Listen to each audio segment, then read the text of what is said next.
வணக்கம் ஃப்ரெண்ட்ஸ். லட்சுமி அம்மா அவர்கள் எழுதிய நாயக்கர் மக்கள் அத்தியாயம் 25.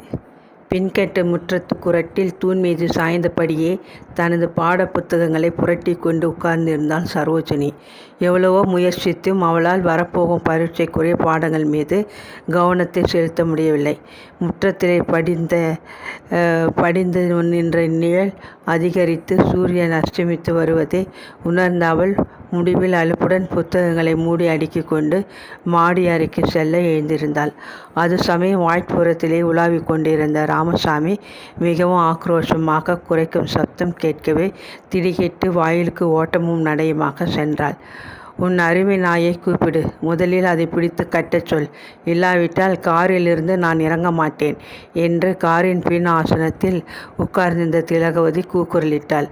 நவநீதம், இங்கே வா, இந்த ராமசாமியை கட்டி வை, அப்பா இல்லாத சமயம் இதை அவிழ்த்து விடாது என்று எத்தனை முறை சொல்வது என்று சரோஜினி இறைந்து கத்தியதை கேட்ட நவநீதம் கனவினின்று அப்பொழுதுதான் விழித்து கொண்டவன் போல் மிகவும் அசிருத்தியாக அவளது உத்தரவுக்கு கீழ்ப்படிந்தான்.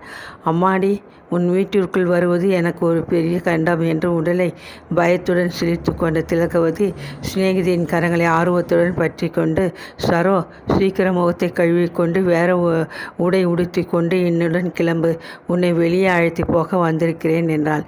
சரோஜினி மறுத்து கூறியதற்கு இடம் கொடுக்காது தொடர்ந்தாற்போல், இதை பார், நான் சொன்னபடி செய், பதில் பேசாதே.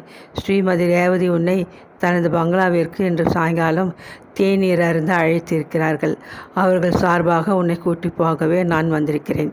சீக்கிரம் தயார் செய்து கொண்டு கிளம்பு என்று அதட்டினாள். சரோஜினி அதிகமாக நண்பர்கள் வீட்டிற்கு விஜயம் செய்து பழக்கப்பட்டவள் அல்ல. மேலும் ரேவதி மோகனரங்கனின் சித்தி என்ற உறவு முறை வேறு. காரில் நின்று இறங்கிய அவளது கால்கள் பயத்தினால் தடுமாறின.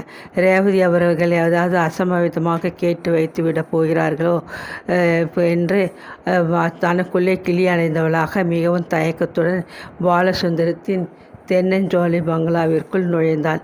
இவர்கள் வரவை எதிர்பார்த்து கொண்டு தன்னை மிகவும் அழகாக அலங்கரித்து கொண்டு வாயில் ஹாலில் காத்திருந்த ரேவதி புன்னகை தன்முகதனத்துடன் எழுந்து வந்து, வாமா சரோஜா, சரோ வா, நீ வந்ததை குறித்து ரொம்ப சந்தோஷம், உட்கார்ந்து கொள் என்று கனிவுடன் வரவேற்றாள்.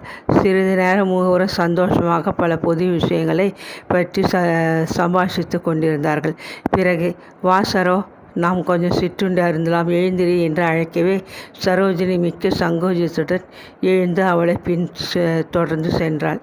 பின்கெட்டில் இருந்த பெரிய ஹாலில் ஐரோப்பிய பயணியை அலங்கரித்த மேஜை அருகில் உட்கார்ந்து கொண்டு அவர்கள் மூவரும் சிற்றுண்டி சாப்பிட ஆரம்பித்தனர். திலகவதி அடிக்க ஒரு தடவை கடிகாரத்தை பார்த்துவிட்டு தன் சிநேகிதி ரேவதியின் முகத்தில் அர்த்தபாவத்துடன் பார்த்த வண்ணம் வீட்டிருந்தாள்.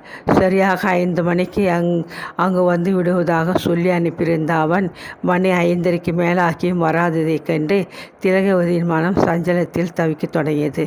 ஆனால் அவளை அதிக நேரம் கவலைகள் ஆழ்த்த விரும்பாதவன் போல் மோகனரங்கன் 6 மணி சுமாருக்கு அவசரமாக தென்னஞ்சோலை பங்களாவிற்குள் பிரவேசித்தான். பின்கெட்டு ஹாலுக்குள் நுழையும்போது மிகவும் கம்பீரமான குரலில், மன்னிக்க வேண்டும், என் சிநேகிதன் ஒருவன் எதிர்பாராத சமயம் வந்து சேர்ந்து விட்டான். அவனை பேசி அனுப்ப நேரமாகிவிட்டது. சித்தப்பா வெளியில் போயிருக்கிறாரா என்று குசாலம் விசித்தபடி மிடுக்காக உள்ளே வந்து நின்றான்.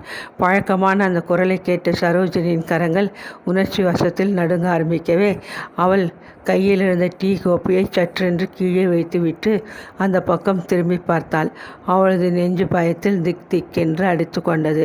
மோகனரங்கத்துக்கு அது சமயம் ஏற்பட்ட குழப்பத்தை விவரிக்கவே இயலாது. கைக்குட்டையினால் லேசாக முகத்தை துடைத்து கொள்பவன் போல் அபிநயித்து கொண்டு ரேவதி பக்கம் திரும்பி, மன்னிக்க வேண்டும், யாரோ சிநேகிதிகளுடன் நீங்கள் பேசி கொண்டிருக்கையில் நான் வந்து என்று பேச முடியாது தடுமாறினான். அவனது குழப்பத்தையும் தடுமாற்றத்தையும் நன்கு அறிந்து கொண்ட ரேவதி, மோகனரங்கன், எனது சிநேகிதிகள் காட்டு மிராண்டி பெண்கள் அல்ல, நீ அச்சப்படாமல் வந்து இப்படி உட்கார், உன்னை இவர்களுக்கு அறிமுகப்படுத்துகிறேன் என்று பரிகாசமாக சிரித்தாள். வேறு வரையின்றி மிகவும் தயக்கத்துடன் மோகனரங்கன் அந்த மேஜை அருகில் வந்து உட்கார்ந்து கொண்டான். எக்காரணம் கொண்டு அவன் சரோஜினி இருந்த திக்கின் பக்கம் கூட திரும்பவில்லை. அதை கண்ட சரோஜினிக்கு துக்கம் பொறுக்க முடியவில்லை. அவளது நெஞ்சு சுக்கலாக வெடித்தது. தொண்டையை பேச முடியாது துயரம் இறக்கியது. கண்ணில் பேசாக நீர் துளிர்த்தது. ஆனால் வந்த இடத்தில் தனது உணர்ச்சிகளுக்கு வசப்பட்டு பரிகாசத்திற்கு பாத்திரமாக விரும்பாது மிக சிரமத்துடன் தன்னை சமாளித்து கொண்டாள். அதே போன்று மோகனரங்கனும் தன்னை சமாளித்து கொள்ளும் நிமித்தம் தனது சித்தியிடம் தொடர்பற்ற சம்பாஷணை ஒன்றில் ஈடுபட்டிருந்தான். அப்பொழுதுதான் சற்றென்று நினைத்து கொண்டவள் போல் ரேவதி புருவத்தை ஒருமுறை உல்லாசமாக வளைத்துவிட்டு, அடடா, உங்கள் இருவரையும் ஒருவருக்கொருவர் அறிமுகப்படுத்தாமல் இருக்கிறேனே. மோகன், இவள் பெயர் திலகவதி, என் பிராண சிநேகிதி. இவள் பெயர் சரோஜினி. உனக்கு இவளை ஒரு சமயம் தெரிந்திருக்கலாம். உங்கள் கலாசாலையில் தான் இவளும் படிக்கிறாள். என்ன சரோ, இவனை உனக்கு தெரியுமா? இவன் என் மைத்துனர் மகன் மோகனரங்கன் என்றாள். முகம் சிவக்க நெஞ்சம் பதற திகைப்புடன் சரோஜினி தன் சிநேகிதி திலகவதியின் முகத்தை ஆவலுடன் பார்த்தாள்.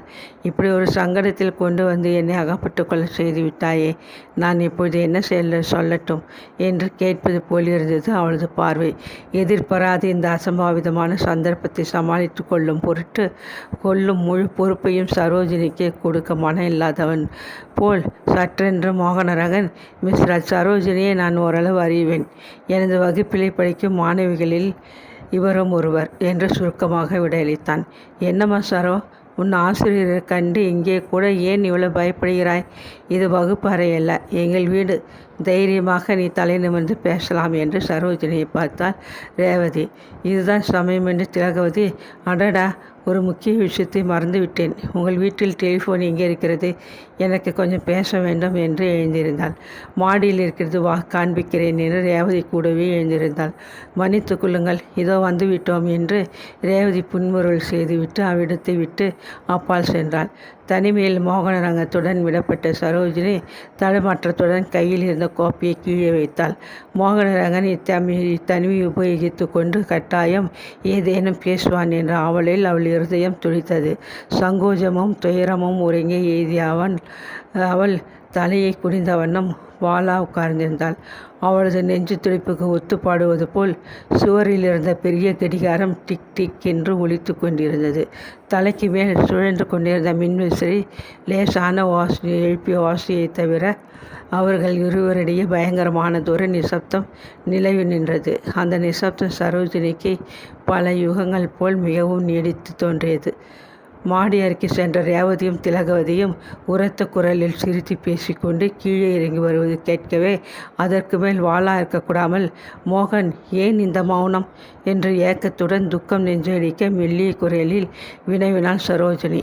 சுவரையே ஊடுருவி பார்ப்பவன் போல் உட்கார்ந்திருந்த மோகனரங்கன் திடுக்கிட்டு அவள் பக்கம் திரும்பினான். சரோஜினியின் விழிகள் மீது பெருக்கெடுத்து கொண்டிருந்த கண்ணீர் வெள்ளத்தை காணாதவன் போல் எழுந்திருந்தான்.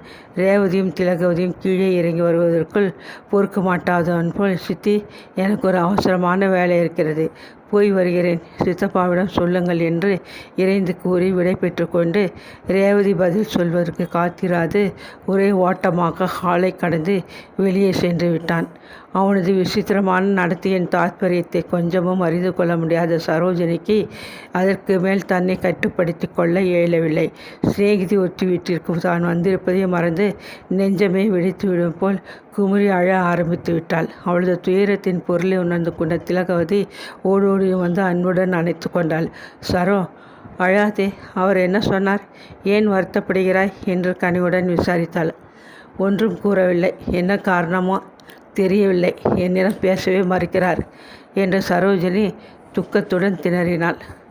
சரோஜினி கண்ணீர் விட்டு புலம்புவதையும் அவளுக்கு வெகுவாக திலகவதி தேர்தல் கூறுவதையும் தூரத்தில் இருந்தபடியே வேடிக்கை பார்த்து கொண்டிருந்தவதி சிறிது நேரம் பொறுத்து மெதுவாக அங்கே வந்தாள். இதுதான் சமயம் என்று அவளுடைய உள்ளுணர்வு அவளை தூண்டிவிடவே அவள் தனக்கே உரித்தான அந்த சாகச புன்னகையுடன் சரோஜினி அருகில் வந்து உட்கார்ந்து கொண்டு தாழ்ந்த குரலில், சரோ, நீ எனக்கு ஒன்றும் கூறாவிடனும் எனக்கு எல்லாம் முன்பே தெரியும். எனக்கு தெரிந்து விட்டதே என்று நீ வெட்கமோ கவலையோ பட வேண்டாம். உனது உணர்ச்சிகளை என்னால் புரிந்து கொள்ள முடியும். ஆனால் உனக்கு நான் சிநேகிதி என்ற ஹோதாவில் ஒரு புத்துமதி கூற விரும்புகிறேன் என்றாள்.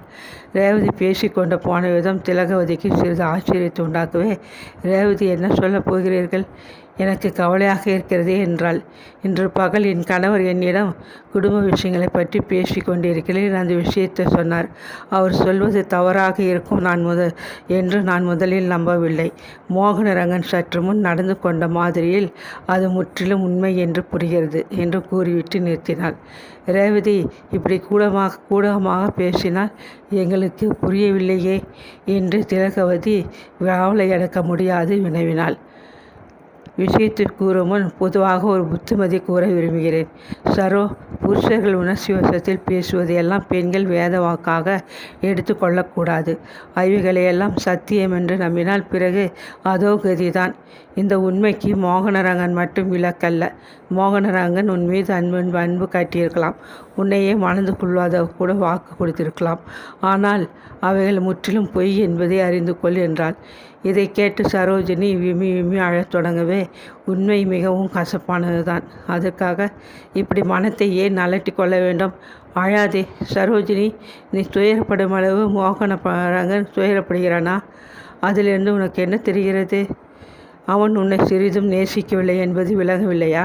கிழக்கே உதிக்கும் சூரியன் மேற்கு உதித்தாலும் சரி, வானத்து நட்சத்திரங்கள் மண்ணிலே தோன்றினாலும் சரி, அப்படி இப்படி என்றெல்லாம் ஆண்கள் பெண்களுக்கு தங்கள் காதலின் உண்மையை பற்றி முதலில் உறுதி கூறுவது மிகவும் சாதாரண சம்பவமே. மோகனரங்கன் பலவும் உன்னிடம் முன்பு கூறியிருக்கலாம். இனி அவனை நம்ப வேண்டாம். என் கணவர் இன்று மாலை என்னிடம் கூறிய விஷயத்தை அறிந்த பின்பு ஏன் அவன் இப்படி நடந்து கொள்கிறான் என்று எனக்கு புரிந்துவிட்டது என்று நிறுத்தினாள் ரேவதி மூச்சு வாங்க. தனக்கு தெரியாத ஏதோ ஒரு புது சமாச்சாரத்தை ரேவதி சொல்லப் போவதை அறிந்த திலகவதி கவலையுடன், என்ன சமாச்சாரம்? சீக்கிரம் சொல்லுங்கள் என்று பதறினாள். மோகனரங்கன் எனது மைத்துனரின் பிள்ளை. அவனை பற்றி எனக்கு ஓரளவிற்கு நன்கு தெரியும். வெளியே காணப்படுவது போல் அவன் மிகவும் ஒழுக்கமுடைய வாலிபன் அல்ல. சரோ, உன்னிடம் இதை வெளிப்படையாக கூற எனக்கு கொஞ்சம் கஷ்டமாகத்தான் இருக்கிறது. இருந்தாலும் உண்மையை மறைத்து வைக்க நான் விரும்பவில்லை. அவனது தந்தையைப் போல் கல் நெஞ்சம் வாய்ந்தவன். சொன்ன சொல்லை காப்பாற்றாத கைவிடும் கயவன். தங்கையின் கல்யாணத்திற்காக ஊருக்கு வந்திருந்தான் அல்லவா? அங்கே உறவு முறையிலே அவனுக்கு ஒரு பெண் கல்யாணத்திற்காக பார்த்து கொண்டிருந்தார்கள். அந்த இடம் நிச்சயமாகிவிட்டதாக என் கணவர் இன்று மாலை என்னிடம் கூறினார். இந்த புருஷர்களே இப்படித்தான். கலாசாலையிலே படிக்கையிலே ஒரு பெண்ணை காதலிப்பதாக நடிப்பது, பிறகு வீட்டிற்கு சென்றதும் பணத்திற்கும் பதவிக்கும் மயங்கி ஒரு பெண்ணை மணந்து கொள்வது, இது சகஜமான விஷயமாயிற்றே. மோகனரங்கன் வேறு ஒரு பெண்ணை மணந்து கொள்ளப் போகிறான். உன்னிடம் நேரே உண்மையை சொல்ல அவனுக்கு தைரியமில்லை. கோழை. தனது குற்றத்தை மறைக்க இந்த வெறுப்பு நாடகம் போடுகிறான். சரோ, விட்டு தள்ளு. பரந்த இந்த உலகில் உன்னை விரும்பி மணந்து கொள்ள வேற ஒரு மனிதன் கிடைக்காமலா போய்விடுவான் என்று ரேவதி வெறுப்புடன் முடித்தாள். நீங்கள் சொல்வதெல்லாம் உண்மைத்தானா என்று விம்மிய சரோஜினியனால் அதற்கு மேல் கேட்டு கொண்டிருக்க முடியவில்லை. அவளது துயரம் கன்னங்கள் மீது வழிந்தோடியது. உண்மைதான். பிறகு பொய் சொல்லி உன்னை அழ வைத்து வேடிக்கை பார்க்க ஆசையா எனக்கு? நீ வீணாக சிறிதும் வருத வேண்டாம். உனக்கு மோகனரங்கன் கணவனாக வருவதற்கு சிறிதும் தகுதியற்றவன். எனது மைத்துனர் இருக்கிறாரே, அவருக்கு வாழ்க்கையில் லட்சியமே எதுவும் கிடையாது. பணம் ஒன்றேதான் குறி. அந்த வீட்டில் போய் நீ அகப்பட்டு கொள்ளாது பிழைத்தாய் என்று நினைத்துக்கொள் என்று ரேவதி பிரசங்கித்தாள். அதற்கு மேல் திலகவதிக்கு பொறுமை இருக்கவில்லை. சரோஜினி கூறியதிலிருந்து அவள் மோகனரங்கனை பற்றி எவ்வளவோ உயர்வாக எண்ணியிருந்தாள். காதலியை கைவிடும் கயவன் என ரேவதி மூலம் அறிந்ததும் அவள் ஆத்திரத்துடன், சரோ வா போகலாம். எதற்கு அழுகிறாய்? இப்படிப்பட்ட கல் நெஞ்சம் கொண்ட பாதகனுக்காகவா நீ கண்ணீர் விடுகிறாய்? இந்த உண்மை எனக்கு முன்னையே தெரியாமல் போயிற்றே. தெரிந்திருந்தால் இந்த அயோக்கியனுடைய முகத்தை கூட நான் ஏறெடுத்தும் பார்த்திருக்க மாட்டேன். வா போகலாம் என்று அவள் கரத்தை பற்றி அவசரமாக இழுத்தாள். வண்டியில் ஏறி உட்கார்ந்து கொண்ட சரோஜினி துவண்டு போய் தன் ஸ்ரீநகதியின் தோள் மீது சாய்ந்து கொண்டு வழி முழுவதும் அழுது கொண்டே சென்றாள். காதலன் தன்னை கைவிட்டு விட்டான் என்பதை அவளால் சிறிதும் நம்பவே முடியவில்லை.